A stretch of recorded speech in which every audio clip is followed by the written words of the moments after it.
support is extremely important. We can't deny this. And the question here that comes to mind is whether you're going to get a next day kind of response or an instant support, right? We're talking about engineers over here. We're talking about architects, professional and creative designers, right? People who are pretty much their time is costly, and then their time is very important, and they engage on projects that have very strict timelines and very strict project plans. The last thing you want, if any of them faces a problem, no matter what the nature of the problem is, having to spend hours and hours on a phone trying to get somebody to help him or support him, even when it's a simple problem as just changing a password or getting an application to launch. So that's a very important aspect actually for you as somebody who's running the IT environment for that particular organization, to consider that when I face a problem, whether it's a small change request here or a major issue that one of my people is having, how fast do I get access to support, all right? And probably what comes before this is, do I have even control over my environment? Can I can I self-serve myself or my users without having to, get behind the line or open a chat box and take hours and hours trying to get somebody who's expert in solving my issue or problem over here? And how responsive is your partner when you need help? So that's a major question that you need to ask that often many customers fall behind on. They kind of undermine the importance of having proper support and proper response as fast as needed.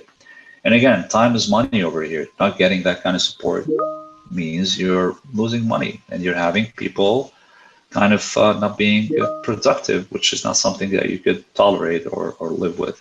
So always ask what kind of support are there and how fast is it? Is it local or abroad?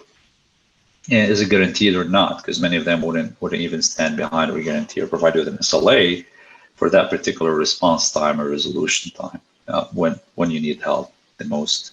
The uptime guarantee and an IT environments, you would think that 99% uptime guarantee is such a high number, but it's actually not. What you need to opt for is a 99.999 uptime guaranteed, and has to be backed up by SLAs, because if it's not, it means nothing, right?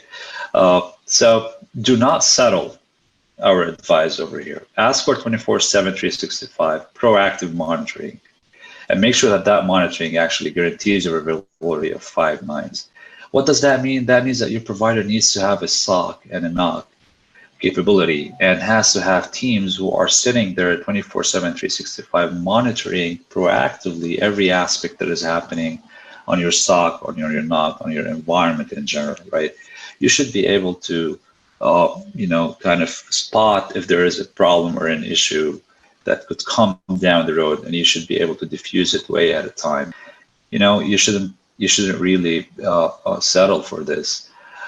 And then many of the providers out there would simply tell you, yeah, we actually do provide you with uptime guarantee, and look, we're providing you with this reporting tool, and they provide you with some nice dashboard that has all the graphs and the images on, how the performance of the network is.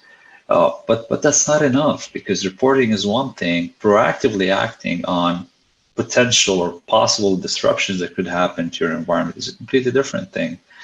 So always keep in mind that I want the 5 nines when it comes to the uptime guarantee. And I want to make sure that this 5-9 promise is backed up by an SLA that secures me or compensates me back if something goes wrong, because obviously you don't want anything to go wrong, right?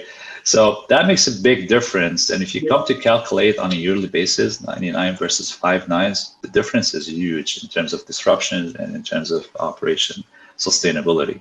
So that's an item that you always need to keep in mind.